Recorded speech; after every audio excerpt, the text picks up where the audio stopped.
Hello guys, here we are back again with session 4 of our BluePrism tutorial. We have been a bit late though due to some reasons, and now we're back anyways, going back to the topic. So today we will see about circular paths, which are basically nothing but looping through, getting back to a previous stage in any process basis of some condition. So those are usually useful during a live project every time it is required. We will also see how to change runtime values for a particular data item, which are particularly useful in debugging mode. Let's say you are doing a loop for hundreds of items and you don't want to see all 100. You want to just see first, second and then the 99th and 100th item. So in that case we will see how do we change the runtime value of the counter parameter so that we can directly jump to 99th item. We will see some debugging technique which are very useful.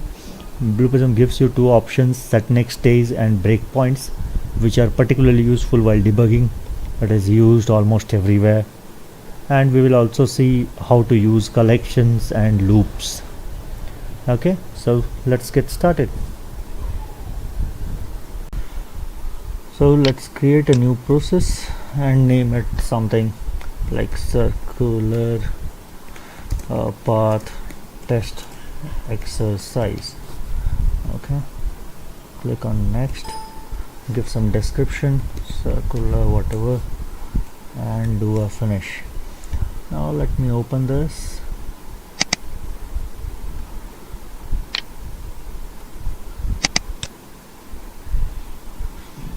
Okay, so this is a blank process which has been created. Now we want to create a circular loop. So a circular loop is nothing, you want to do the sequence of steps for a particular number of times. So that is what we are going to mimic right now. So for that, as you might be aware, for any circular loop exercise you would require a counter. So I will create a data item and I will name it as counter. The data type would be number and the initial value will be 0.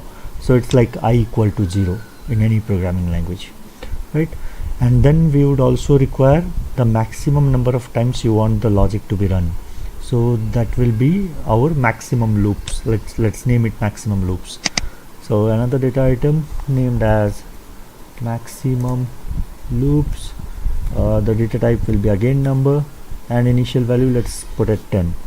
So now we are going to do something like a for loop wherein you write for I equal to 0, I less than 10, I plus plus. We will do something like that. Okay, so for that firstly we would require a calculation stage to increment the counter, right? So I will name it increment counter and the expression would be I plus plus. So it is basically counter plus 1 and it should be stored again in counter, correct? So, and what else we will require? We will require a decision stage which would basically check if your counter value has reached the maximum loop value or not, something like I less than 10, correct? So let's do that, putting a decision is counter less than max loop. Okay, and we will check here if the counter value is less than maximum loops, right? So if that is the case, then what we want to do? If that is the case, we want to loop back, else we will stop the workflow. So let's do that. So for looping back I would require this anchors just to give a good visual representation. Anchors don't have any other work in any flow. So loop back, we will do something like this. If your counter value is less than maximum loops, then loop back to increment counter, right? This is the circular path which we created. Now let's connect it to start and end. Okay, so basically now our flow will, every time it is run, it will check, it will increment the counter and then check if the counter is less than the maximum number of loop value. If yes, it will loop back. If no, it will end. Okay, so we'll see those values here. The changing values of counter we can see here. Okay, let's run it. Refresh, no errors. Now when I run it, see the counter value has changed to 1. Now second time it is running, counter value has changed to 2 and so on. So it will go back. Right, now we are getting bored by looping through every time, so I can pause it. Okay, like I explained in the starting, let's say we don't want to see this particular loop being executed 10 times and we want to end it but successfully, not want to terminate it. Okay, so what we can do, we know for 4 times it has been successful, so I can open the counter data item and change the current value to 9. Okay, so now when it increments the counter will be 10. Next time when it checks this decision, counter is not less than 10, so it will exit. Right, so let's run it.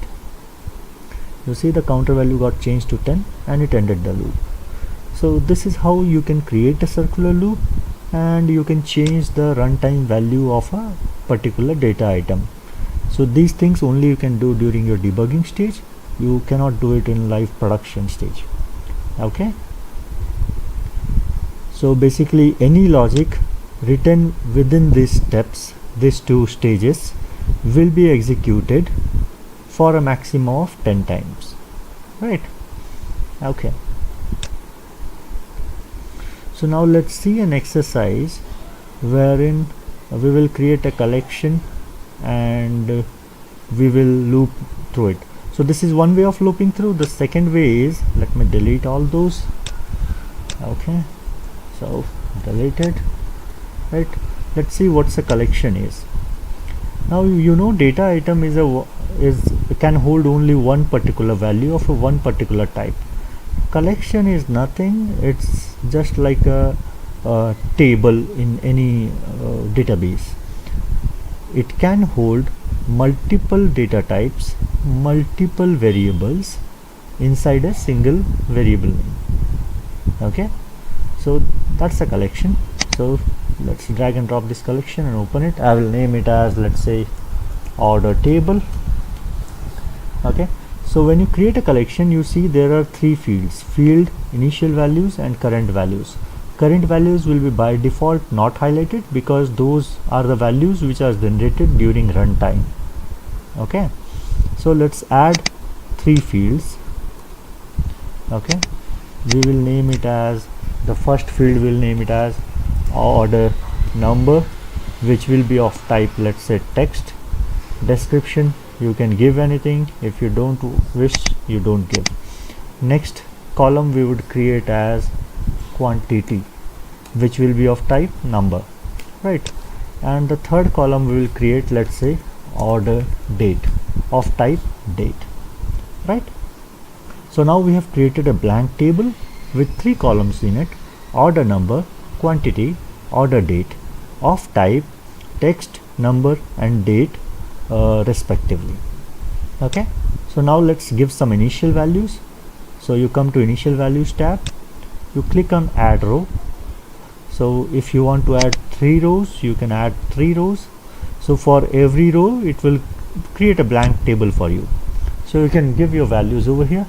Let me name it ABC123. Quantity is, let's say, 10, and order date, let me give it 3rd of May. Then let me put DEF456. Okay, quantity will be 20, and the order date, let me give it of something like April 2016. Now next one, XYG something, then the value, quantity, let's say 50, and the date, let me give it of February 2017. Okay, So now we have created a table with 3 initial rows in it, correct? Now on the bottom side you can see there are some check boxes over here. Reset to initial value whenever this page runs. It is by default tick. That means whenever you refresh and run this particular process, your collection will be reset to this particular table, the initial table which you have created. If you check on hide from other pages in the process, the scope of this collection variable will basically be limited to the main page only. It will not be visible to any other page. We will come back to that later in our videos, wherein we will create different pages and we will see the hierarchy of pages in a process. Okay. The third option is single row. If you click on single row, then this table will always contain only one row. It will not contain more than one row, okay, which is not required for us, so we are not doing anything.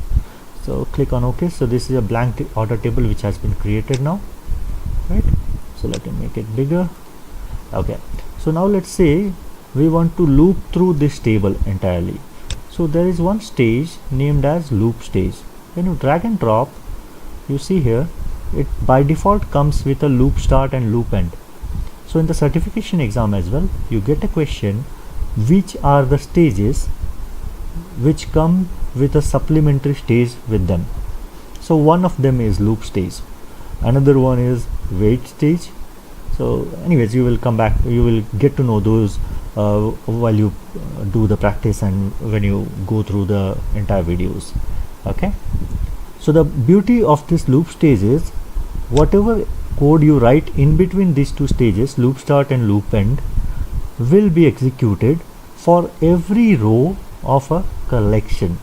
So basically loop stage works on collections only. It cannot work without collection. So when you double click on loop start, you see here this collection. So you have to specify a collection here. So let's put order table. Okay, click on OK. So now whatever logic we write in between these two stages will be executed for each row in this order table collection, right? So the logic will be basically executed 3 times since we have only 3 rows in the collection, right? So to see that, let me just try to print out the order name. Okay, so to printing out I will require a calculation stage. So I open it, I will name it as print order name, right? So the expression would be, now you see here the beauty, in collections you see order table. When you expand it, you see whatever is present there, right? Order date, order number, order quantity. So you can either drag drop directly the order number. So the notation is collection name dot column name. Okay,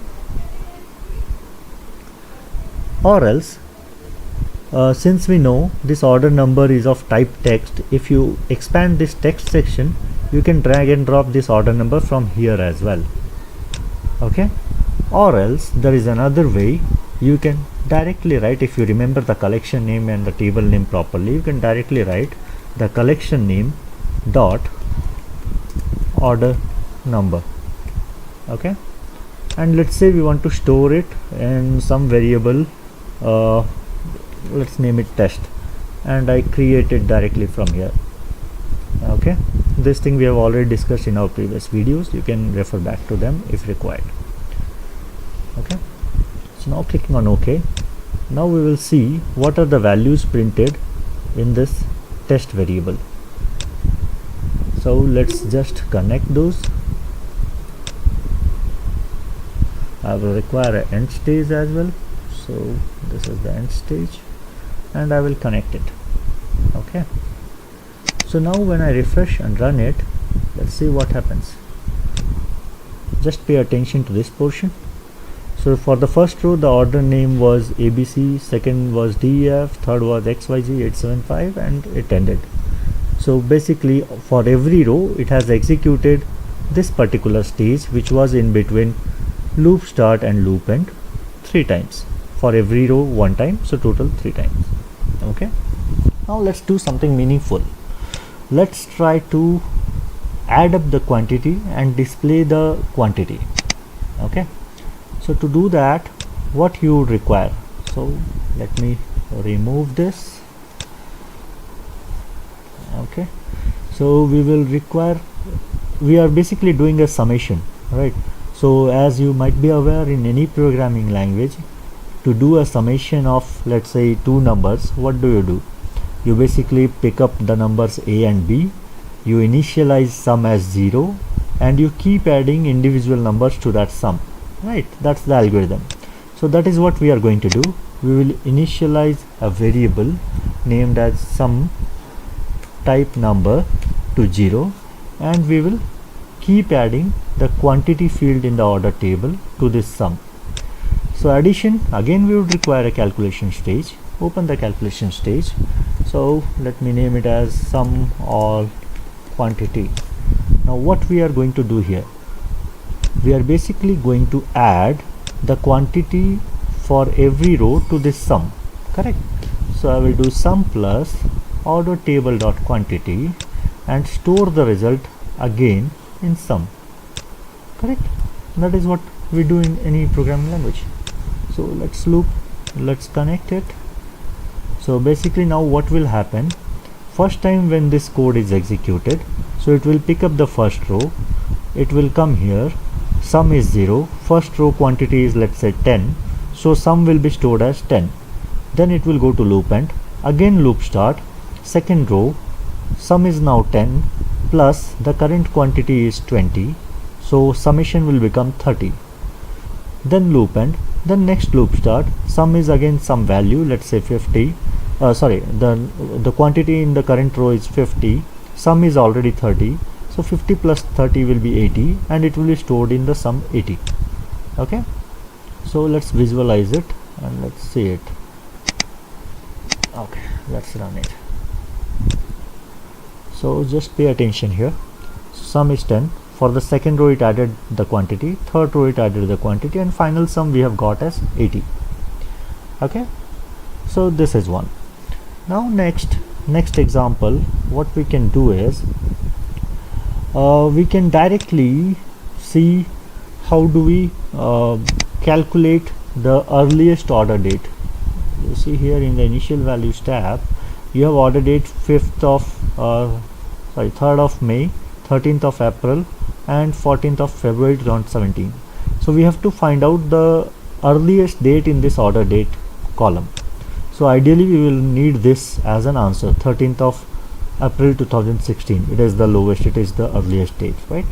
So to do that, what we will do, think of the logic and I will explain it. Okay, this is the logic which we are going to apply.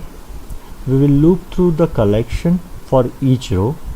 If it is the first row, we will consider the date in this first row as the earliest date and move to next row, right?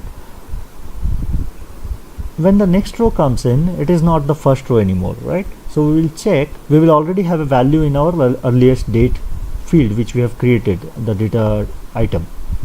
So we will check if the current row date is less than the saved earliest date.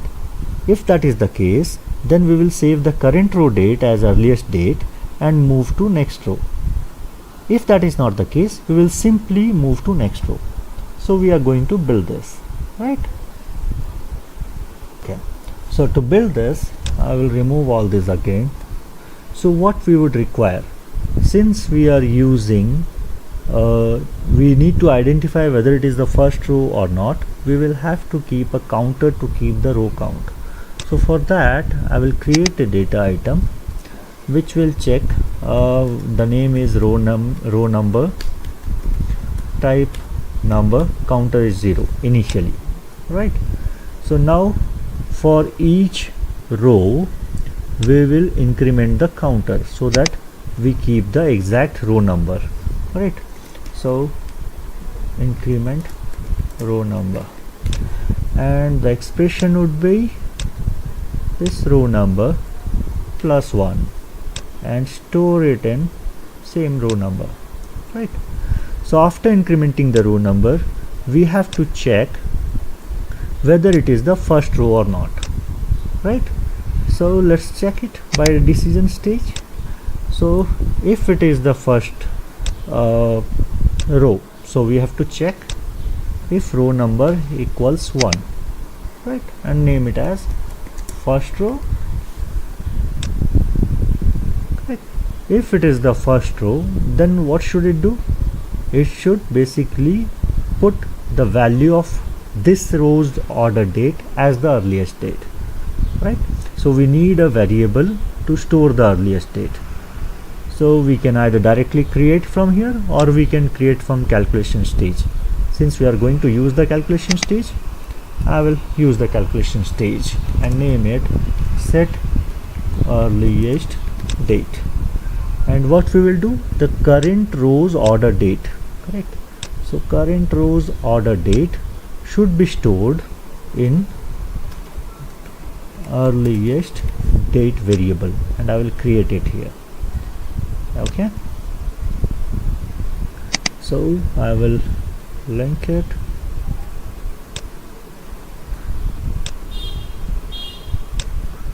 So till now this is our process. Increment the row number. If it is the first row, then set the current row's date as earliest date and end the loop. Correct? If not, let's say it is the second row, then what to do? Then we have to check whether the current row's or the second row's date is less than already saved earliest date. If that is the case, put the current row's date or the second row's date as earliest date and end loop. If not, end loop, right, as we discussed. So we can put here is current row date less than earliest date. Now the expression would be current row order date, right, is it less than already set earliest date. Okay, if that is the case,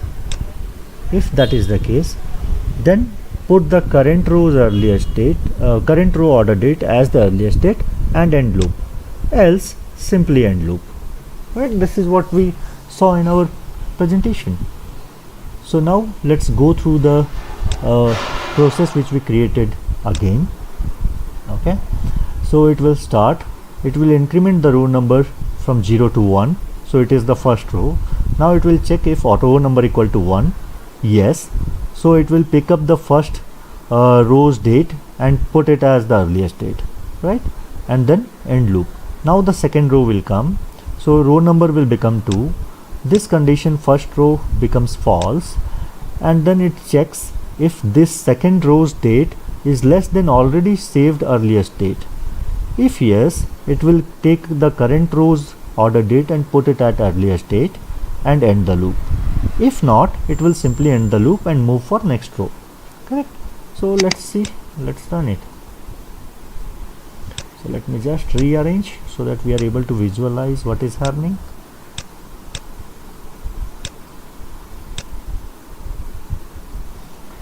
Okay, so let's run it. So just pay attention here. First row, it sets the current row date as earliest date, that is 3rd of May. Second row came in, this condition becomes false, checks if it is less than earliest date, yes, so it puts in second row's date in the earliest date. For the third row, it checked again, which did not match the criteria, so it ended, right? So we got our earliest date as 13 April 2016, which is the case. Correct? So now you know how to use collections, how to use loop stages, how to create a circular path, and how to change runtime data. Correct? Now there are two important methods which are used during your debugging. One is set next stage and one is breakpoints. So let's say we want to break this particular process for manual intervention, so at this particular stage, right? So we can right click and click on breakpoint. Okay, and let's run it. So what will happen basically when we run it, the process will start, then it will come to the next stage. Whenever it encounters that breakpoint, a pop-up will come up saying that breakpoint has reached. Okay, remember this is only useful in debugging.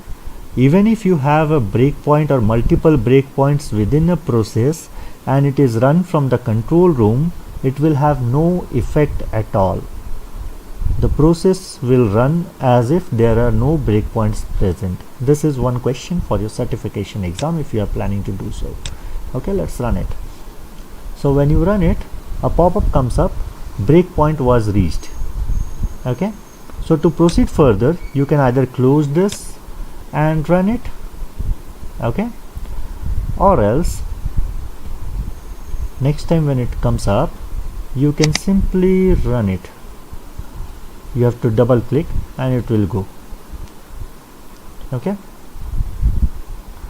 now let's say we have already got the earliest date, and for some reason I don't want to execute this particular things, this two stages I don't want to execute, and I am already in the mid of execution of this process, and I don't want to run this. I want to run directly from here, right? So what I can do, I can right click and click on set next stage. When I do that, my cursor comes to set earliest date stage. So now the process will execute from here only. Okay, so these all will be ignored. Let's try it. You see, it executed from there directly, right? Now where is it useful? It is particularly useful when you have a lengthy process created, and let's say this is a process and this portion is common and you are debugging some issues. So you run till this portion, right, by a breakpoint, run till this position, and after that, without refreshing, if you do any changes within this code in this portion, without refreshing, just click on set next stage and run it. Okay, so since the collection has no current row, it is giving this error because we already finished our loop execution, right? So hope you get that, why to use set next stage. It is particularly useful in debugging only and to test your code. Okay, so that's it for today's training, guys. If you have any questions, please put in the question in the comment box, and please feel free to post your questions, and do like and subscribe to our video. Thank you, guys. I will be waiting for your comments, and see you soon. Bye bye.